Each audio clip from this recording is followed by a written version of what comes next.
Welcome to Fluent Daily, the English listening channel for advanced learners at B2 and C1 level. Every episode features a rich, flowing conversation in natural English on a topic that is genuinely worth thinking about: history, psychology, science, philosophy, and more. There are no simplified sentences here, no slow speech, no vocabulary drills. Just real English spoken naturally on ideas that matter. This is Fluent Daily. Let's get into it. Today we have a great story, so let's get started right now. Usually when we look at a map of the world, right? Mm-hmm. Like say you pull up your phone right now to check a time zone. Or you're just, spinning one of those old globes on a desk. Exactly. There is this deeply ingrained expectation of natural order.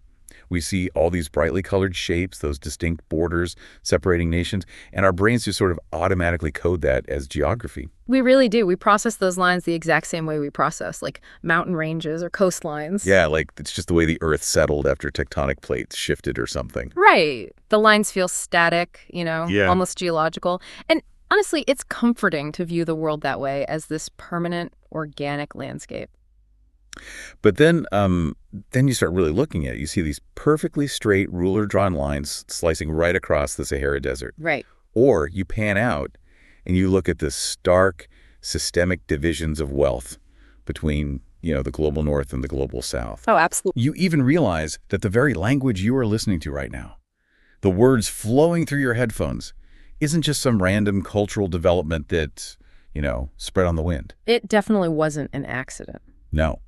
And suddenly, that map isn't a natural landscape anymore. It looks a lot more like a crime scene.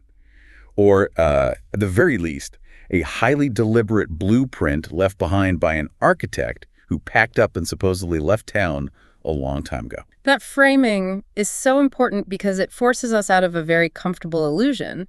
We are taught to treat history as a series of closed chapters in a textbook. Right, just things that happened, ended, and are now safely in the past. Exactly. But what you were describing, the map and the language and the wealth disparities, that is the very definition of a structurally embedded reality. And that is exactly what we are unpacking in today's deep dive. We're looking at the source code of a modern world. Colonialism. Yeah. And I want to set the stakes for you right here at the top. This isn't a dusty recap of ancient relics or, long-dead kings waving swords. I had it all. We are going into the mechanics, the economics, the ideologies, and the very active, lingering ghosts of this era.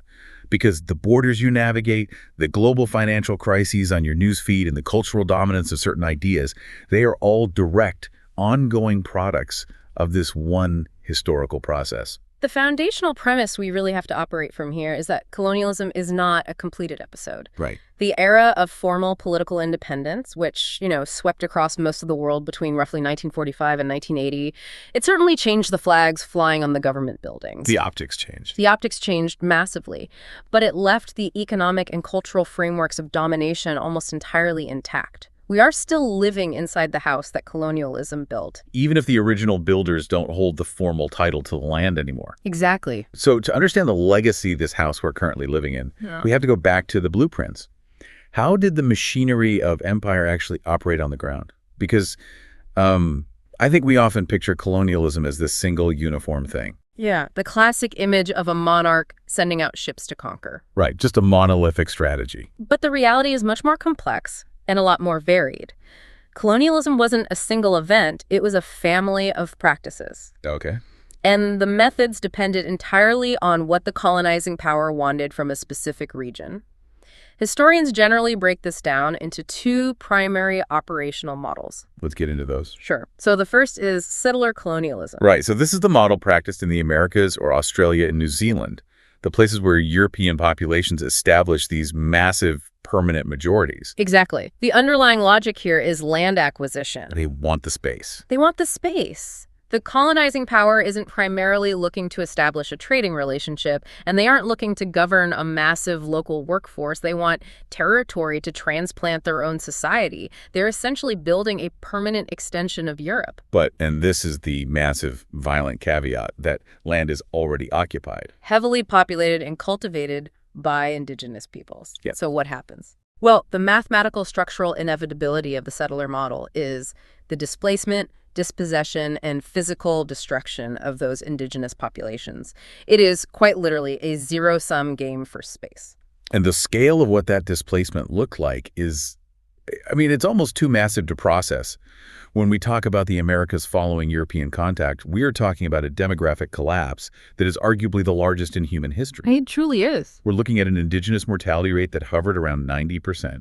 9 out of every 10 human beings. It is a staggering, unfathomable collapse. And, while a significant portion of that was due to warfare, deliberate massacres, and brutal forced labor systems, a massive driver was epidemic disease. Right. Things like smallpox. Smallpox, measles, influenza, pathogens to which indigenous populations had absolutely no acquired immunity. It just swept through entire continents. And I think this is a crucial distinction. This biological devastation wasn't just a tragic accident of first contact, right? No, not at all. It became a tool.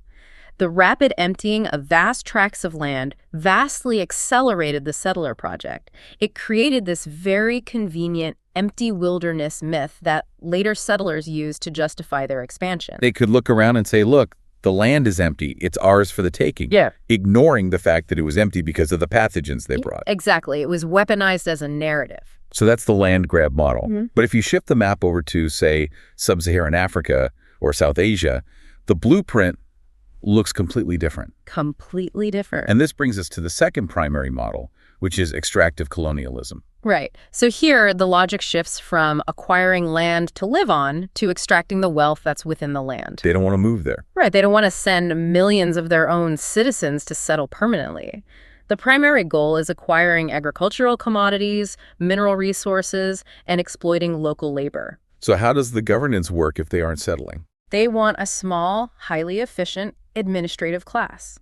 Just enough people to govern millions of local people, forcing them to produce wealth that could be channeled directly back to the imperial center. It's all about the flow of capital. Every single institution, the civil service, the courts, the tax apparatus, the local military, was meticulously engineered to facilitate this one-way flow of capital. Let's look at how that administrative machinery actually functioned, because this is where the history completely defies our modern assumptions. Oh, absolutely. When we think of the British ruling India, we just naturally assume it was the British government, Parliament, the Crown, running the show from day one. That's the common misconception. But for a massive chunk of that history, the entity governing the Indian subcontinent was the British East India Company, a private joint stock corporation. It fundamentally rewrites how we understand state power. I mean, to put this in a modern context for you listening, imagine if a mega tech corporation, let's say Amazon, or some massive logistics and data company,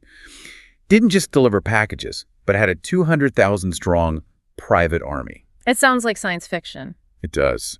Imagine if they were granted the legal right by the government to collect income tax across the entire state of California and had the legal authority to wage war and execute competitors.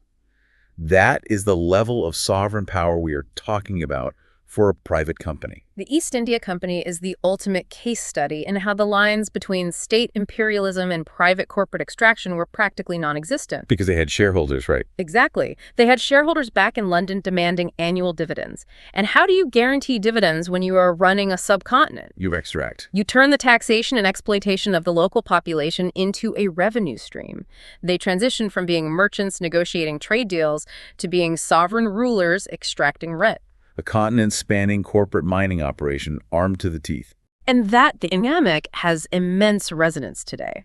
I mean, when political scientists and economists debate the outsized power of multinational corporations and global governance, companies with GDPs larger than sovereign nations, we have to recognize that this isn't a new phenomenon. Right. Corporate monopolies operating with state backing literally governed much of the global population for centuries. So if the extractive model was essentially a massive corporate operation, we need to look at the balance sheet. What exactly were the profits? Because we aren't just talking about shipping a few crates of nutmeg and silk back to London, are we? No, we are talking about a wealth transfer so vast that it fundamentally altered the trajectory of global economic development. It funded the modern world. It did. Yeah. The exact economic consequences of colonialism are fiercely debated, but the baseline reality, that immense wealth move from the colonized world to the colonizing powers, leaving behind structurally crippled economies, that is not seriously in question. To try and quantify that transfer, we can look at the work of economist Utsa Patnaik. She did a deep dive into historical trade data, specifically looking at the net transfer of Indian-produced commodities to Britain, where India received no equivalent payment in return. Right, basically goods flowing out and nothing of economic value flowing back in. Exactly. And her research estimates that between 1765 and 1938, Britain extracted the equivalent of 45 trillion pounds from India. It is a number that is almost impossible to conceptualize in modern purchasing power. I mean, 45 trillion, it breaks my brain. Now, economic historians fiercely debate that specific 45 trillion figure because, calculating historical wealth transfers, accounting for centuries of inflation, and applying compound interest is notoriously tricky methodology. It's incredibly complex modeling. Some models do suggest a lower number. Right. But the debate is over the scale of the math, not the reality of the mechanism. The undisputed consensus is that the flow of immense wealth went from India to Britain, and that flow effectively bankrolled a massive portion of Britain's own industrial revolution. To understand how you even manage a transfer of that magnitude, you really have to look at the mechanism of taxation.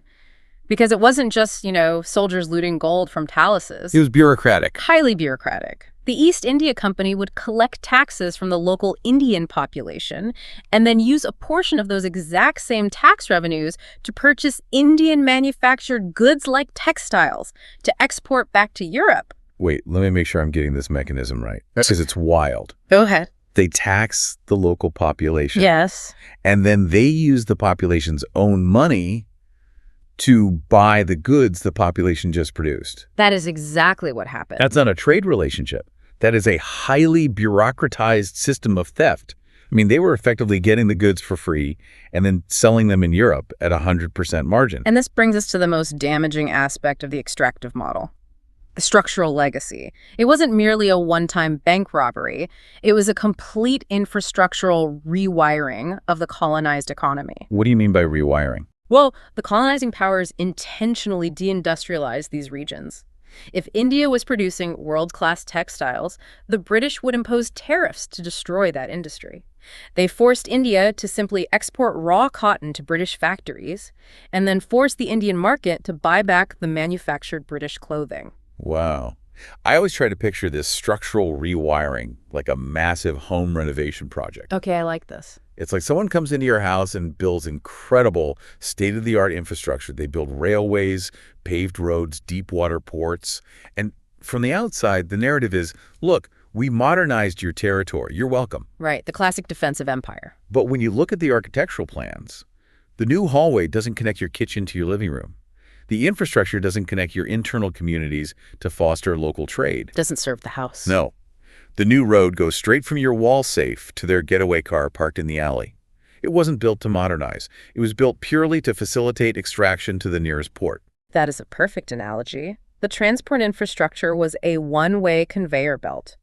And you see the exact same deliberate stunting in human capital, too. In education. Yes.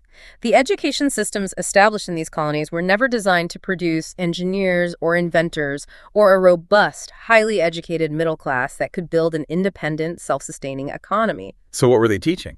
The curriculum was designed to produce a very specific output. Low-level administrators, clerks, and translators who could help manage the colonial bureaucracy. Basically, they were training the staff to load the getaway car. Exactly. And that is what economists mean by underdevelopment. It isn't that these countries were simply behind or slow to modernize naturally. They were integrated into the global capitalist system on incredibly unfavorable terms, explicitly engineered to keep them dependent. So when they eventually fought for and achieved independence, they inherited economic structures that were fundamentally allergic to self-sufficiency. Precisely. The blueprint was flawed by design. This mechanical explanation of extraction is crucial, but it raises a really profound psychological question for me. Extracting wealth on the scale of trillions, intentionally crippling entire continents, and brutally suppressing populations, that requires a staggering amount of violence and coercion. It does. It requires treating millions of human beings as expendable resources. And yet, during the 18th and 19th centuries, Europe is going through the Enlightenment. Yeah. They are writing these beautiful treatises on human rights, liberty, and reason.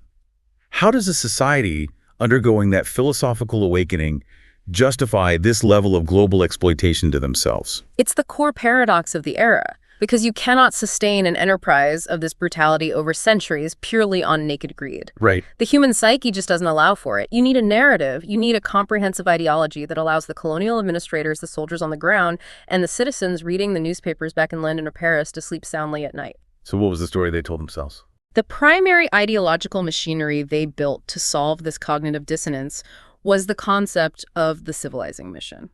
The narrative that they weren't stealing, they were actually providing a profound public service. Exactly. The civilizing mission was rooted in a profound, blinding arrogance.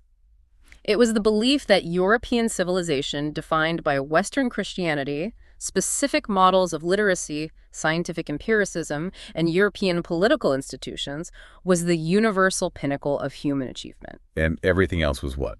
Everything else was backward, savage, or stagnant. This ideology performed a miraculous trick. It transformed naked exploitation into a benevolent project of improvement. The colonizers convinced themselves they were doing the colonized a favor by dragging them, often at gunpoint, into modernity.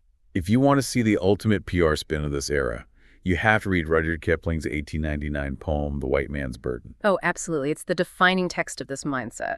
We've all heard the phrase, but the context is rarely taught. Kipling wrote it specifically to urge the United States to take imperial control of the Philippines following the Spanish-American War. Right. And the language he uses, it flips the victim and the aggressor entirely. He frames colonization as this exhausting, thankless, noble sacrifice.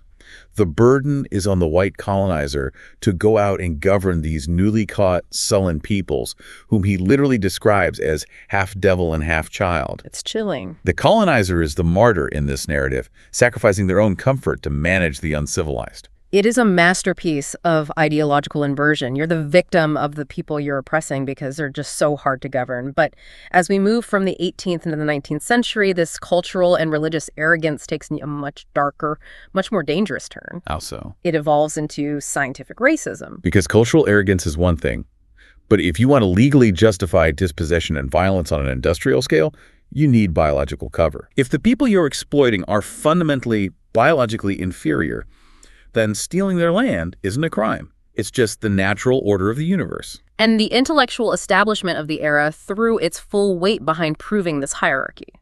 You have figures like Carl Linnaeus, the father of modern taxonomy, creating classification systems for human races, assigning inherent behavioral traits and intellectual capacities based solely on skin color. It wasn't just fringe theory. No. You have the craniology of scientists like Samuel Morton, who literally filled human skulls with mustard seed to measure cranial capacity. He manipulated his data to try and definitively prove that Europeans had larger brains and therefore superior intellect. Mustard seeds and skulls. It's just absurd. And then you have the rise of social Darwinism, applying the concept of survival of the fittest to justify why European nations were destined to dominate others. And we know today that this was complete pseudoscience. It was junk methodology driven by predetermined conclusions. But at the time, this wasn't some internet conspiracy theory. Not at all. These men were at the very top of the academic establishment.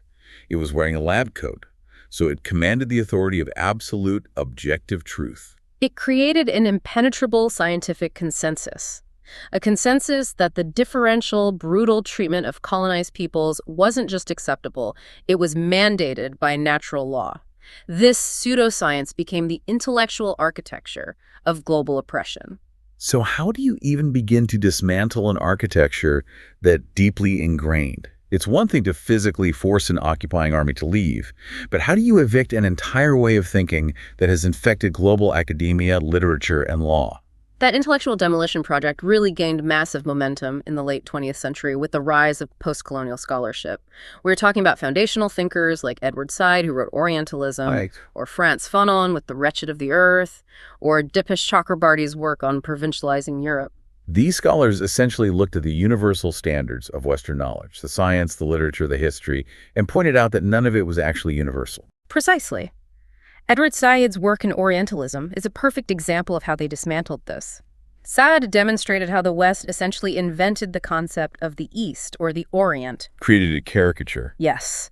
By defining the East as exotic, irrational, and backward, the West was able to define itself as rational, modern, and superior. The post-colonial project was about showing that the very categories and methods of knowledge that Western modernity presented as objective truth were actually highly specific cultural tools designed to maintain empire. They argued that the colonial encounter shaped what the world even considered knowledge in the first place. Exactly. It's a massive paradigm shift. But, to look at the academic landscape fully, it's worth noting that this post-colonial framework has its own fierce critics within academia. It definitely does. Other scholars argue there is a vulnerability in blaming every modern ill entirely on the legacy of colonialism. The critique is that by painting the West as this single monolithic villain and treating the colonized world as pure victims, you risk a new kind of essentialism. Right, you can become overly simplistic. You risk ignoring the complex local agency, the pre-existing regional conflicts, and the internal politics that also shape these nations. The debate over how much of the present is dictated by the colonial past is incredibly vibrant and contested. The academic friction is very real, but the undeniable baseline they established is that the ideological justifications for empire, the civilizing mission, and scientific racism were profound fabrications deeply ingrained in our global institutions. So we have this massive global extractive machine. It's running on a highly combustible fuel mixture of corporate greed, structural underdevelopment, and scientific racism. A toxic mix. But eventually the engine blew out. You don't just quietly pack up a global empire and go home. The unraveling was chaotic, messy, and incredibly violent. Let's talk about the era of decolonization. Right. The wave of decolonization that swept across Asia, Africa, the Caribbean, and the Pacific, primarily between 1945 and 1980, changed the political map of the world forever. But it wasn't a single unified movement. It was a chaotic collection of distinct geopolitical processes. Exactly. So what were the primary catalysts? Why did the global imperial system, which had seemed invincible for centuries, suddenly collapse in that specific mid-century window? It was the collision of several massive historical forces. First, you have a Europe that was economically, militarily, and morally shattered by the Second World War. They were ruined. Nations like Britain and France were essentially bankrupt. They simply did not have the capital or the military bandwidth to sustain sprawling global empires while trying to rebuild their own bombed-out cities. That makes practical sense. Second, there was a massive ideological shift. The Allied powers had just fought a catastrophic war against fascist conquest and racial supremacy. This led to the creation of the United Nations and documents like the Atlantic Charter, which explicitly enshrined the framework of national self-determination. Right, the ultimate hypocrisy finally coming home to roost. You can't be the champion of free world while running a global subjugation ring. It became geopolitically impossible to preach freedom and democracy in Europe while violently suppressing those exact same concepts in Africa and Asia. Furthermore, you had the colonized populations themselves. Dishing back. Yes, this wasn't just empires generously handing over power, it was fiercely fought for. Highly organized local resistance movements, labor strikes, and armed insurgencies were making the colonies functionally ungovernable and economically toxic to maintain. And then there's the Cold War element, right? Absolutely. The overarching shadow of the Cold War. The United States and the Soviet Union were locked in a competition for global influence. This gave newly emerging states immense geopolitical leverage. They could play the superpowers against each other to secure military aid, financial backing, and international recognition for their independence movements. The mechanics of how this played out on the ground varied wildly, depending on the specific colonial model we discussed earlier. Let's take India in 1947 as a case study. In popular history, this is often taught as a triumph of mass civil disobedience. Gandhi, nonviolent resistance, a peaceful handover of power.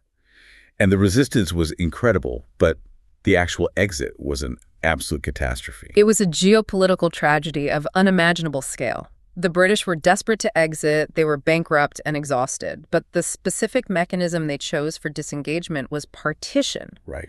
They decided to divide the subcontinent along broad religious lines, creating a Hindu-majority India and a Muslim-majority Pakistan. And the way they drew those borders is chilling.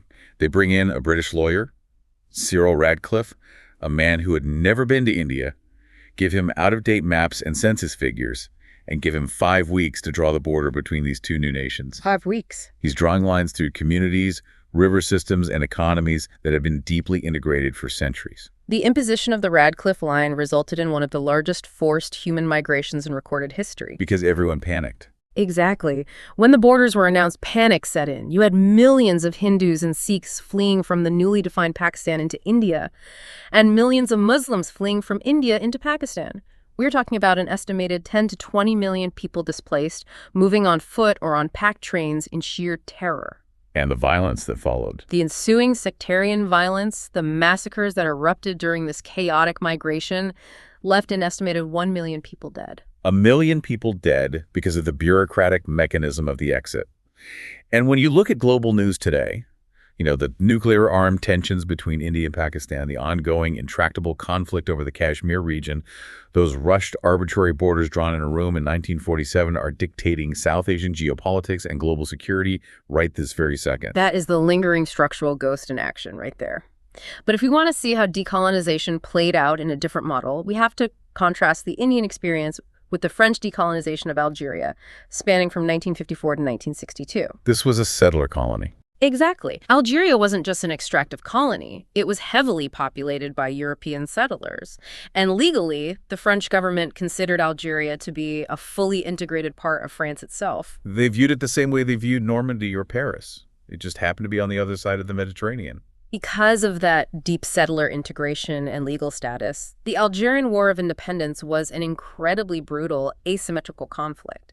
It cost approximately 1 million Algerian lives. Just devastating. But what is truly fascinating from a structural historical perspective is how the violence of maintaining the colony ultimately transformed and broke the colonizer. The empire eating itself from the inside out. The French military, desperate to crush the Algerian National Liberation Front, resorted to the systematic use of torture, mass detention, and the deliberate targeting of civilian populations. And this wasn't happening in a vacuum. No, this was occurring in the mid-20th century. There was a free press. The atrocities were documented. The use of systemic torture became a massive, highly polarizing public debate back in mainland France. I can imagine. The moral rot of what the military was doing in Algeria caused such intense political upheaval, such a profound crisis of national identity in Paris, that it literally led to the collapse of the French government. Wow. The Fourth Republic fell under the strain, requiring Charles de Gaulle to come out of retirement to manage the crisis, and found the Fifth Republic. The violence required to maintain control was so toxic that it poisoned the political system of the colonizer. So the empires eventually fall. The flags are lowered in Delhi, in Algiers, across the African continent. National anthems are sung. The UN adds dozens of new seats.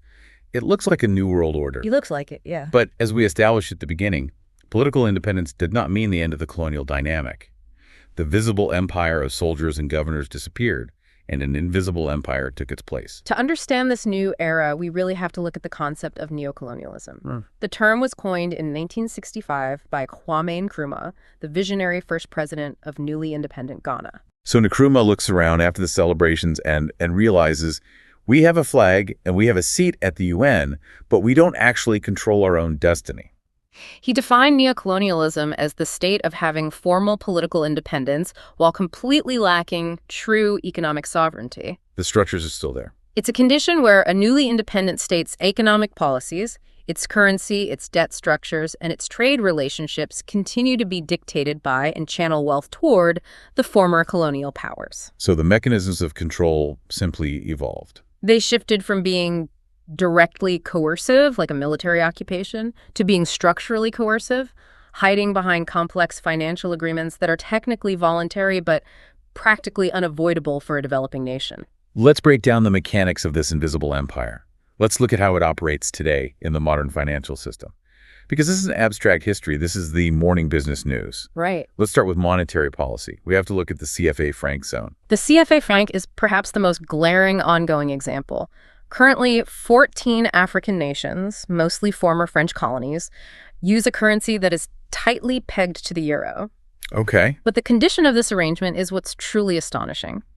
Under this system, these sovereign nations are required to hold a significant portion of their national foreign exchange reserves in the French treasury in Paris. Wait, pause on that mechanism for a second. You have 14 independent African nations, and their central bank reserves, their national wealth, is held in the treasury of their former colonizer. Yes. How does that practically impact their economies?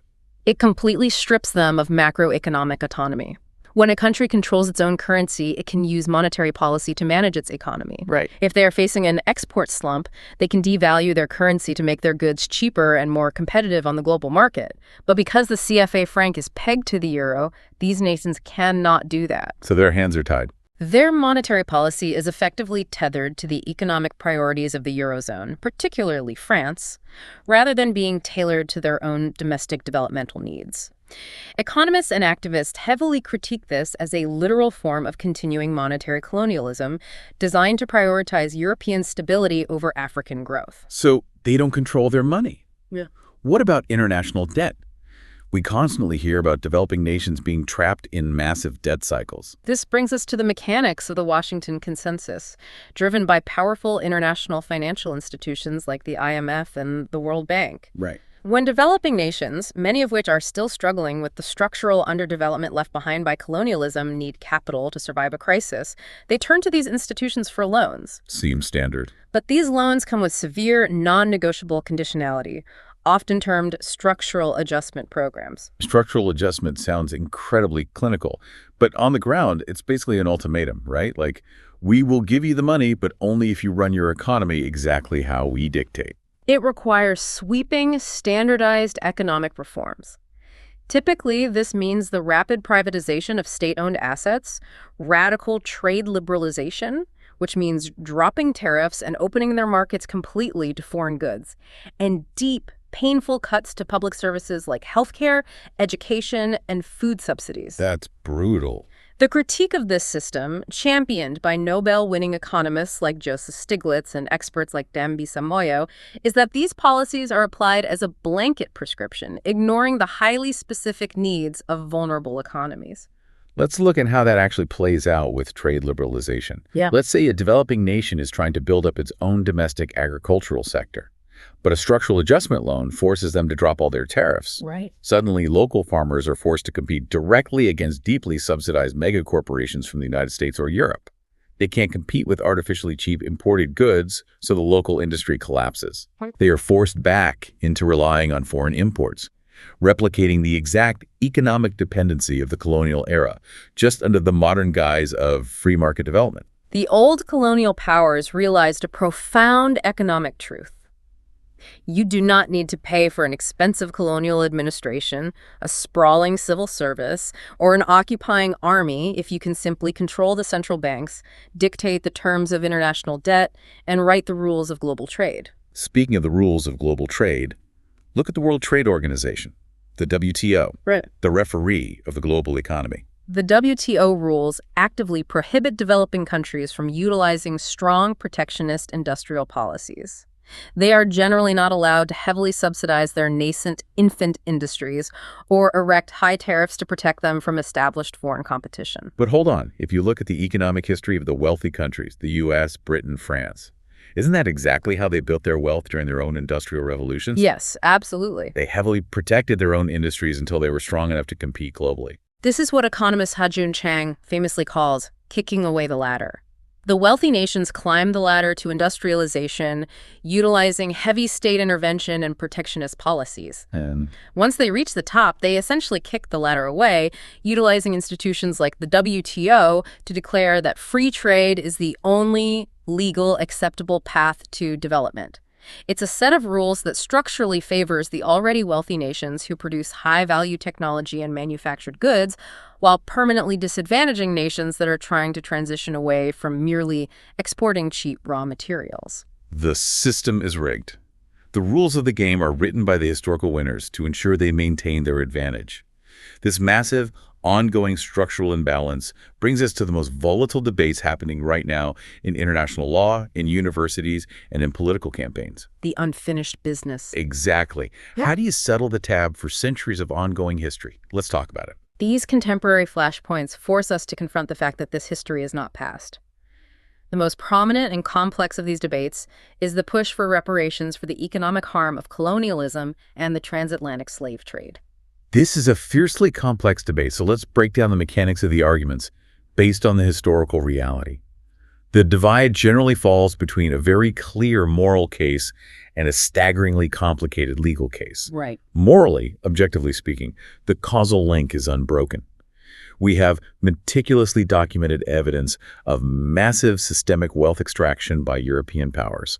We have equally documented evidence of severe ongoing systemic poverty in those formerly colonized territories. Yeah. The wealth and industrialization of the global north was subsidized in massive part by the extraction from the global south. The moral clarity is evident, but translating that historical morality into modern legal and policy reality presents monumental hurdles. The legal mechanics of reparations face deep structural questions. Like what? How do you assign contemporary liability for historical wrongs? Are the taxpayers of a modern nation legally responsible for the policies executed by a 19th century monarchy or a corporate entity that no longer exists? And even if you establish liability, how do you manage the logistics? How do you determine the exact recipient communities after centuries of massive global migration, mixing, and shifting borders? It's incredibly difficult. And perhaps the most complex economic question, how do you calculate the exact quantum of harm? How do you put a dollar value on generations of stunted human development and stolen compound interest? It is a debate where scholars, economists, and advocates are actively wrestling with massive methodological challenges, and there is no easy international consensus. But the unfinished business isn't solely about macroeconomic wealth transfer. No. It is also deeply connected to physical objects, the cultural legacy. Which brings us to the debate surrounding major Western institutions, with the British Museum often serving as ground zero. The repatriation of cultural property. The British Museum holds millions of objects, many of them removed from colonized territories during the absolute height of imperial military expansion. We are talking about globally iconic artifacts. The Elgin marbles removed from the Parthenon in Greece. The Benin bronzes. Yes, thousands of intricate metal plaques looted by British forces during a highly destructive, punitive military raid in Nigeria in 1897. The Rosetta Stone, taken from Egypt. The international pressure from origin countries to have these items returned is immense and growing every year. Let's lay out the mechanics of this debate. The argument against returning these items, typically put forward by the major institutions themselves, often centers on the concept of universal access and preservation. Right. They argue that these massive museums serve as global hubs where human history can be viewed in a cross-cultural context. They point to superior conservation facilities and resources to preserve these fragile items for all of humanity. And the legal angle. Right. In some legal defenses, they argue that items were acquired through what were technically legal purchases or treaties under the international law of that specific era, regardless of how deeply coercive or morally compromised that context was. Conversely, the argument for repatriation is rooted deeply in cultural identity, sovereignty, and historical justice. The communities and nations of origin argue that these objects are not just historical curiosities, they have immense living cultural, spiritual, and national significance. They aren't just art. Exactly. Yeah. They highlight the undeniable context of violence. Many of these items were literally looted from burning cities or taken under the threat of military force. Ultimately, the repatriation argument is about the fundamental right of a community to own, contextualize, and control its own heritage, rather than having it displayed as a trophy of conquest in a foreign capital. It's a profound conflict of values. Does human history belong to a universal, global commons? Or is it stolen property that must be returned to the descendants of the creators? But, as we talk about stolen artifacts sitting in glass cases and invisible economic structures dictating global trade, we have to turn the lens inward. We do. We have to look directly at ourselves and at you listening to us right now. Because the most pervasive, intimate artifact of colonialism isn't in a museum. It's the very language we're using to have this conversation, English. The global dominance of English in international commerce, in scientific research, in global diplomacy, in the very architecture of the internet, is the ultimate colonial inheritance. It's everywhere. Its status as the global lingua franca is inseparable from the history of the British Empire's expansion and the subsequent cultural and economic imperialism of the United States. And let's be clear about the reality of the modern world. Highlighting this history doesn't mean that learning or speaking English is some act of complicity. No, of course not. If you are listening to this in Bangalore or Nairobi or Manila, the structural economic advantages of English fluency in today's interconnected global economy are undeniable. The rational, practical reasons to learn it are overwhelming. Absolutely. No one is denying the utility of a shared global language, but it is intellectually vital to understand why those specific structural advantages exist. The dominance of English or French or Spanish isn't natural, it is entirely historical. It was engineered. Yes, the imposition of colonial languages as the exclusive languages of administration, law, and formal education created a profound, lasting tension in post-colonial states. You have newly independent nations with hundreds of rich, complex indigenous languages, but the language of power, the language you must use in the courts, the universities, and the parliament, remains the language of the former colonizer. This dynamic brings us to a concept that completely rewired how I view this entire topic. Yep. We have to discuss the work of the Kenyan writer, academic, and theorist Ngugi wa Thiong'o. Yeah. In 1986, he published a deeply influential book called Decolonizing the Mind, and his core argument about language is just staggering. It remains one of the most uncompromising, brilliant, and challenging critiques of the colonial legacy. Ngugi argues that the deepest, most insidious, and most damaging form of colonial control was never physical, it was psychological. Also, The true victory of empire was the process of forcing colonized peoples to internalize the colonizer's language as the primary, legitimate vehicle for serious intellectual thought. think about the mechanics of what he's saying. He argues that when a society relegates its own indigenous languages to merely the domestic sphere, you use your native tongue for casual chatting at home or in the market, but you are forced to switch to English or French for all serious creative expression, scientific inquiry, and political debate, you are permanently trapping your own mind in a colonial framework. Yes. Even after the imperial flags are lowered, the mind itself remains occupied territory. It is the ultimate expression of the invisible empire. Ngugi poses a question that strikes at the heart of post-colonial identity. How do you truly decolonize a nation? How do you build a truly independent future if the very words used to draft your new laws, write your history, and imagine your national destiny belong to the people who subjugated you? That's an incredible point. By thinking in the language of the colonizer, you inherit their worldview, their categorizations, and their cultural assumptions. It is a profound tension that every post-colonial state, every post-colonial writer and thinker is still actively wrestling with today. There is no easy, universally satisfactory resolution. Let's take a breath and synthesize the massive historical journey we've just navigated. We started by looking at the raw, brute mechanics of the early empires. Right, the settler and extractive models. We explored the settler models that utilize biological devastation and violence to clear land, and the extractive models, pioneered by state-backed megacorporations like the East India Company, that structurally rewired entire continents purely to siphon wealth to Europe. We examined the elaborate ideological machinery, the pseudo-scientific racism, and the arrogant civilizing mission that was deliberately constructed to justify that brutal extraction, warping systemic theft into a narrative of global charity. The ultimate PR spin. And then we explored the messy, highly violent unraveling of those physical empires, looking at how the rushing of borders in places like India and the brutal system-breaking wars in places like Algeria left deep, permanent scars on both the colonized and the colonizer. And finally, we pulled back the curtain on the invisible empire we are all navigating today. The neocolonialism of rigged WTO trade rules, IMF structural adjustments that force open vulnerable markets, the macroeconomic control of systems like the CFA franc, and the ongoing pervasive cultural dominance of colonial languages and museum collections. The legacy is everywhere. We established that the house we live in was built by colonialism, and the foundational beams of that architecture are still holding up the roof of the global economy. It is a history that absolutely refuses to stay in the past. It dictates the present at every single level. Which leaves me one final, lingering thought for you to mull over as you go about your day. We've spent this entire deep dive analyzing the physical borders drawn by colonial powers and tracing the immense economic structures they left behind.